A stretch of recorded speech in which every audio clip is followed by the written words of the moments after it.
At Western and Southern Financial Group, we're proud to be from Cincinnati, USA, where 2011 marks the completion of our latest project, Queen City Square in downtown. This skyscraper is the newest, tallest, and greenest in Cincinnati, a $400 million project built during the toughest part of the last recession because of the financial strength and long-term view of our company. We put that same strength to work every day for millions of customers, and we can help you too. Call us, Western and Southern Financial Group. The early success of the Western and Southern can be traced back to two men who put it on the path to where it is today. Brothers William John Williams and Charles Finn Williams. William J. Williams was one of the company's founders. Born in 1858, he grew up in Cincinnati, attended public schools, and then St. Xavier. He inherited the mechanical ability of his father, a woodcarver, and could easily have entered a trade and made 3 times the salary of a clerk. But Mr. Williams saw a future in insurance and set about learning the business. At age 18, he went to work as a clerk in a fire insurance company. 2 years later, he took a position at the Knights Templar and Masonic Mutual Aid Society. This experience would become the foundation of his career. He soon became convinced of the great possibilities of industrial insurance, or rather, insurance for the working man. This was a plan where small policyholders paid small weekly premiums instead of a large annual lump sum. This made insurance possible for families who otherwise couldn't afford it. Very few insurance companies were successful in this business. What made the concept work was Mr. Williams' plan that an agent of the company would also collect the premium each week. The year was 1888 and Western Southern was born. Mr. Williams sold the very first policy, a $500 policy with a weekly premium of 31 cents. The company gradually expanded in all the large cities of Ohio and Kentucky. In 1900, an initial examination by Ohio's new superintendent of insurance found that Western Southern had insufficient funds to cover its obligations. The company was in danger of being shut down. William John Williams traveled to Columbus to meet with the commissioner and quietly demonstrated that the company was on sound footing. Had he not seized this initiative and eloquently communicated his understanding and commitment to the business, Western Southern might have ceased to exist. In 1910, William J. and Charles Finn Williams purchased the company from the other stockholders. William J. became president and Charles F. vice president. William John and Charles Finn together, and later Charles F. alone, charted the company's course for the next 40 years. Each ran the company for 20 consecutive years. Times were challenging. The United States entered World War I in 1917, and late that year, William J. Williams lobbied other industry leaders to ensure that U.S. soldiers who died in combat would be covered by life insurance, and provisions were made for the wounded. His strong advocacy was successful, and it established a tradition of support for military service at Western Southern that continued through World War II and to the present day. William J. cared deeply about his employees as well. Many owed their college education to him and considered him to be a father, not just their employer. Yet despite his success, he remained a humble man, attributing his success to the golden rule, temperate living, hard work, and frugality. It was said, no life insurance man in the country was more liked by the men around him.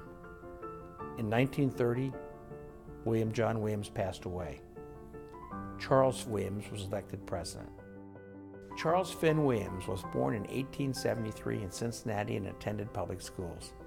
He earned a law degree from the University of Cincinnati. Early in his career, he practiced law and was the chairman of the Hamilton County delegation in the Ohio legislature from 1901 to 1906.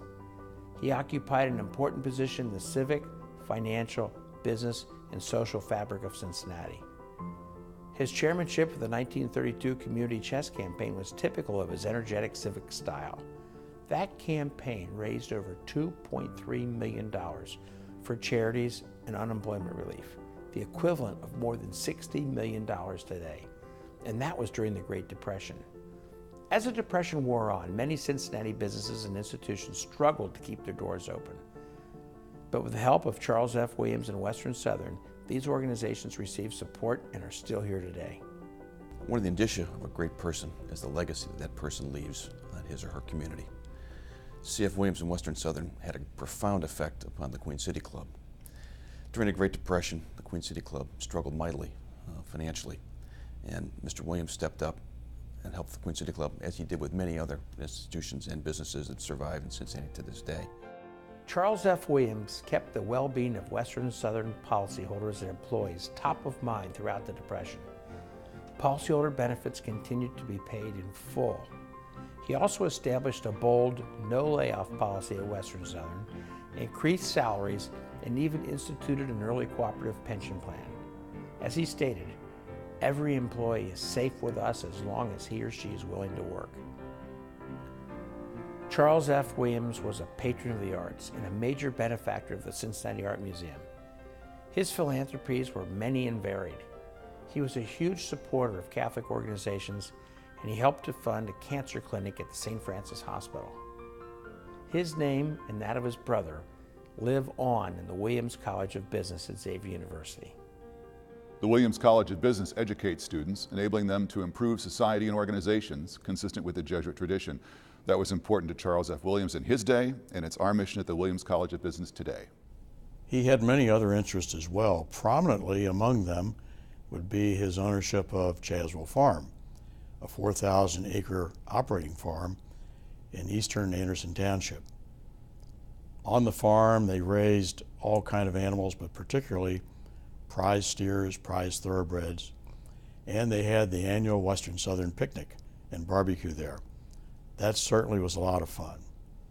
In fact, from the farm came the animals that populated the famous Christmas crib. That started out, of course, at Lytle Park, then moved to the terminal during World War II, and is now back at Crone Conservatory, where Cincinnatians still can enjoy it as a major part of Christmas. Charles F. Williams was quite a guy. I heard when he was just 15 years of age, he would go into the office early. That would be the office of his brother, W.J. Williams, Sr., and clean the place up, stoke the fire, get things ready for the others to come in and work. He wanted to be sure they could hit the ground running. He was a fanatic on not wasting any time. Later on, when he was president of Western Southern, he was still an early riser and an early worker. He would even rush out home, rush to the office without being shaved, grab his mail, meet his barber. They'd go into the office and he'd read the mail and other documents while he was being shaved. I guess he was the early multitasker. He didn't want anyone else to read his mail. He was in charge of things, and it certainly did work out. Years later, when I was 5 or 6, I saw this personally.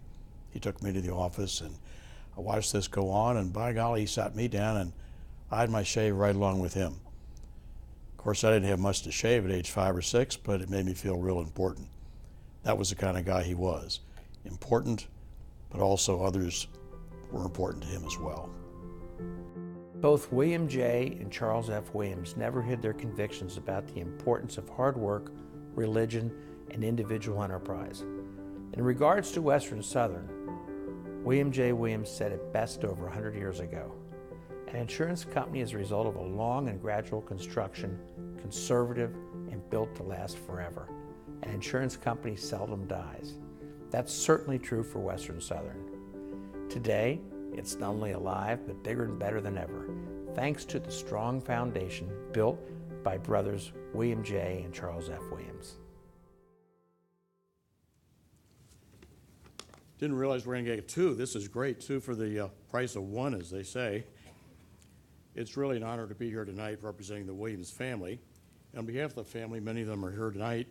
We want to thank Junior Achievement, the Museum Center, the Selection Committee for this great honor bestowed upon our grandfather and great uncle. Part of their activities and accomplishments have been described here tonight. I think it's fair just to summarize very briefly what they wanted to do. Their desires were to, 1, find a need, which they did, fulfill it in a meaningful and effective manner, and do so in a lasting and permanent way. They didn't necessarily set out to create a huge financial institution lasting 125 years, but that's just what they did. In doing so, they treated all they dealt with, their family, their friends, their business associates as members of the family. Their extreme ethic was work, but also family and pride and responsibility. As you have seen and heard, their efforts tonight, and not just tonight, but over the years, have favorably touched many over the years. I need not dwell on it because John Barrett and others did such a good job, but I would say if they were able to be with us here tonight, and I wish they were, WJ, who was between the two of them, the quiet one, would have, I think, said, Charlie, enough of this speechifying and talking. Let's get back to work.